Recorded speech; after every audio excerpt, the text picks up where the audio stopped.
Wanita lumpuh dan diceraikan oleh suaminya, ibunya dengan gigih merawatnya sendiri 5 tahun, kemudian keajaiban itu terjadi. Indah mengalami kecelakaan mobil tak lama setelah pernikahannya. Ketika dokter mengabarkan bahwa tubuh bagian bawahnya lumpuh, ibunya menangis dan menangis.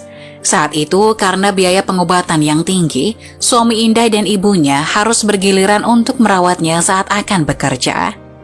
Tanpa diduga, serangkaian hal yang tak terbayangkan terjadi satu demi satu. Di bulan pertama merawat Indah, setiap kali suami Indah datang sendirian ke rumah sakit, dia mendekati salah satu perawat wanita saat itu. Kemudian suatu hari keduanya keluar untuk minum bersama dan perawat wanita itu secara tidak terduga hamil. Hari itu suami Indah ingin datang ke rumah sakit untuk membujuk perawat wanita agar menggugurkan kandungannya. Tapi ketika masuk ke bangsal, dia melihat istrinya yang lumpuh dan tidak bisa bergerak. Dia berpikir mungkin dia hanya akan terus pergi ke rumah sakit untuk merawatnya. Dengan biaya pengobatan yang begitu berat, tidak mungkin untuk memiliki rumah yang lengkap dan bahagia. Segala macam kontradiksi masuk ke pikirannya dan hatinya mulai goyah.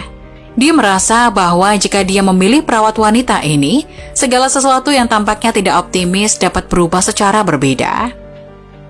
Saat itu, suami Indah akhirnya dengan tegas mengajukan gugatan cerai dan menikahi perawat itu. Ketika Indah mengetahui bahwa suaminya akan meninggalkannya dan memulai sebuah keluarga baru, dia menangis dan terpuruk di ranjang rumah sakit.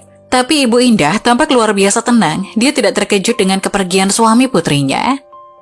Dia tahu bahwa kelumpuhan putrinya akan membuat suaminya pergi. Bagaimanapun, putrinya adalah darah dagingnya sendiri. Dia akan menjadi satu-satunya orang yang tidak akan pernah meninggalkannya.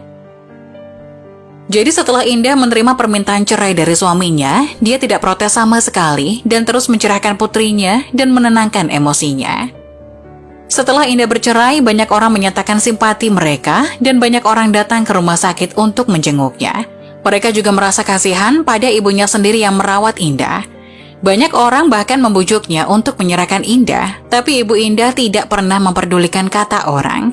Ia bersikeras untuk percaya bahwa Indah tidak akan terbaring di tempat tidur seumur hidupnya dan dia akan pulih suatu saat nanti.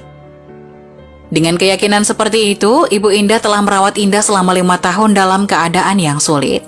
Perhatian yang cermat dan dorongan semangat yang terus-menerus ke pikiran Indah selama 5 tahun telah menginspirasi Indah untuk berjuang untuk pemulihan diri. Akhirnya di tahun kelima, kedua ibu dan anak tersebut itu selamat. Keajaiban terjadi. Keberhasilan pemulihan Indah membuat semua orang tidak percaya. Indah menerima banyak wawancara setelah kesembuhannya. Saat itu dia menangis dan tidak bisa berkata-kata saat menjelaskan riwayat kelumpuhannya. Dia mengatakan bahwa dia sangat merasa terpukul atas pengabaian kejam suaminya saat itu. Tapi ibunya selalu berada di sisinya dan mendukungnya. Apa yang membuatnya menangis bukanlah siksaan karena berbaring di ranjang rumah sakit selama 5 tahun terakhir. Tapi bagaimana ibunya yang luar biasa hebat menahan tekanan selama bertahun-tahun dan merawat dirinya sendiri dengan baik.